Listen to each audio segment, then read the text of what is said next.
असणारे मला असणारे सर्व वडीलधारी मंडळी,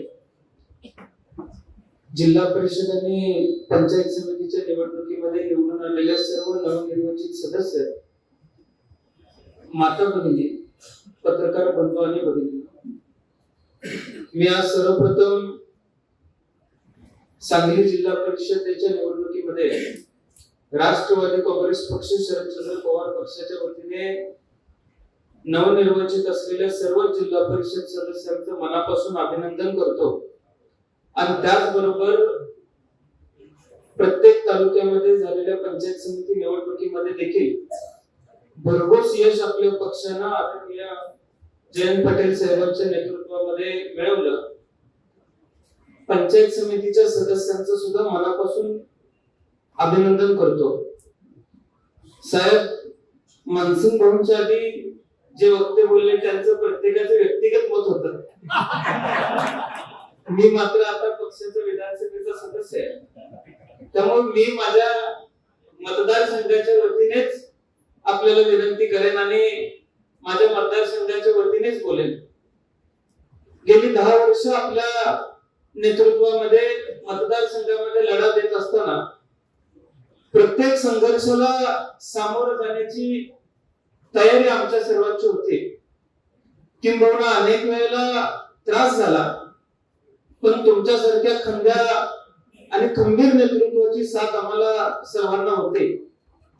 2021 पासून अगदी नगरपंचायत असेल, त्याच्यानंतर बँक असेल, त्याच्यानंतर मजूर फेडरेशनची इलेक्शन असेल, मागची विधानसभा असेल, आत्ताची पंचायत समिती आणि जिल्हा परिषद तिची निवडणूक असेल, प्रत्येक वेळेला तालुक्यातले सगळे गट एकत्रित विरोधात येतात आणि आपल्या पक्ष म्हणून आपल्याला स्वतंत्रपणे नेहमी लढा द्यावा लागतो.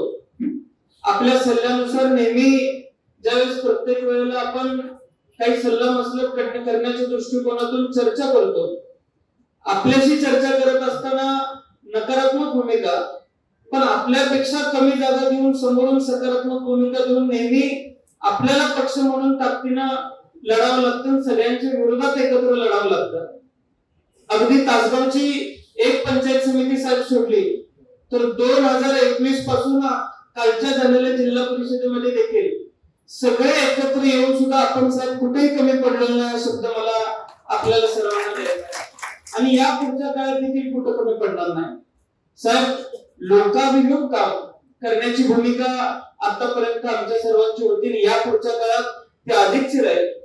प्रत्येक वेळेला लोक आपल्याला कुठल्या तरी संस्थेची सत्ता आपल्या ताब्यात देतात, ती फक्त सत्ता नसून जबाबदारी आपल्या खांद्यावरती देतात ही आमच्या सर्वांची भावना आहे आणि सर्वसामान्य माणूस हाच आपल्या राजकारणाचा केंद्रबिंदू असला पाहिजे हे उद्दिष्ट ठेवून आम्ही साहेब काम करण्याचा प्रयत्न करतोय.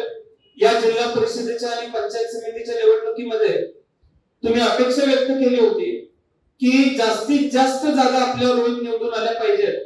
वाळव्यातून आम्ही एवढ्या आणतोय, तू तासगाव कोटे मंगळमधून एवढ्या आणल्याच पाहिजेस अशी भूमिका तुम्ही आम्हाला व्यक्त केली होती आणि तुमच्या सल्ल्यानुसार, तुमच्या शब्दानुसार आणि तुमच्या नेतृत्वामध्ये साहेब आज 10 पैकी 7 जागा जिल्हा परिषदेच्या आपण निवडून आणलेल्या आहेत. 8वी जागा थोडक्यात गेली, 9वी जागा काँग्रेसच लढवत होतं. त्यामुळे विरोधकांच्या हाताला साहेब सगळी एकत्र असताना सुद्धा तशी मतदारसंघातली एकच जागा लागलेली असं म्हणायला साहेब हरकत नाही. इतक्या ताकदीनं आम्ही लढा देतोय. तुमचा आशीर्वाद आमच्या पाठीशी असू दे एवढीच विनंती मी आज या ठिकाणी आपल्याला करेन. साहेब, मला अजूनही आठवतंय विधानसभेची निवडणूक झाल्यानंतर पक्षाची बैठक बसली आणि मुख्य प्रतोद कुणाला करायचं यावरून चर्चा चालू होती. आदरणीय पवार साहेबांनी माझं नाव पुढे केलं आणि साहेबांनी माझं नाव पुढे करेपर्यंत मुख्य प्रतोदाचं नेमकं काम काय असते हे देखील मला माहित नव्हतं. पण परत समोर बसल्या बसल्या मी गुगलवरती मुख्य प्रतोदाचं नेमकं काम काय वाचलं आणि जयंत पाटील साहेबांनी सगळ्यात आधी त्या नावाला संमती दिली आणि आज मी तुम्हाला एकच सांगतो की मला मुख्य प्रतोद करताना तुम्ही सांगाल तिथे सही करण्याचा शब्द मी जसा दिला होता तसा जिल्हा परिषद पुढे नेत असताना सुद्धा म्हणजे मी पक्षाची भूमिका मांडतोय, माझ्या मतदारसंघाची भूमिका मांडतोय, तुमच्या शब्दाच्या पुढे माझा एकही जिल्हा परिषद सदस्य जाणार नाही हे सुद्धा मी आज या ठिकाणी तुम्हाला सांगतो. तुमच्या नेतृत्वामध्ये मला विश्वास आहे की सांगली जिल्हा परिषदेवरती आपण सत्ता स्थापन करू, हे सांगायला आता कुठल्या ज्योतिषाची आवश्यकता नाही. आणि गणित घालण्यात आणि करेक्ट कार्यक्रम करण्यात तुम्ही हुशार आहे, त्यामुळे तुम्ही करेक्ट कार्यक्रम कराल अशी आशा आम्हाला सर्वांना आहे. पुन्हा त्याची प्रचिती या निवडणुकीच्या माध्यमातून यावी एवढीच अपेक्षा. म्हणजे मी तर अलीकडच्या काळात, यापूर्वी माझी आई साहेबांच्या बैठकीला बसायची, चुलते बसायचे. फार अलीकडच्या काळामध्ये जयंत पाटील साहेबांबरोबर वेगवेगळ्या बैठकांमध्ये मला बसायला मिळालेलं आहे. त्यामुळे आता ते हळूहळू कळायला लागले की साहेबांना हुशार माणसं का म्हणायचं. आणि आता जर यातनं प्रचिती आली साहेब, तर आमच्या समोर करेक्ट कार्यक्रमाचा एक आदर्श उभा राहील आणि भविष्यात आम्ही सुद्धा त्यातनं काहीतरी शिकू. त्यामुळे तुमचा आशीर्वाद या पुढच्या काळात असाच असू दे.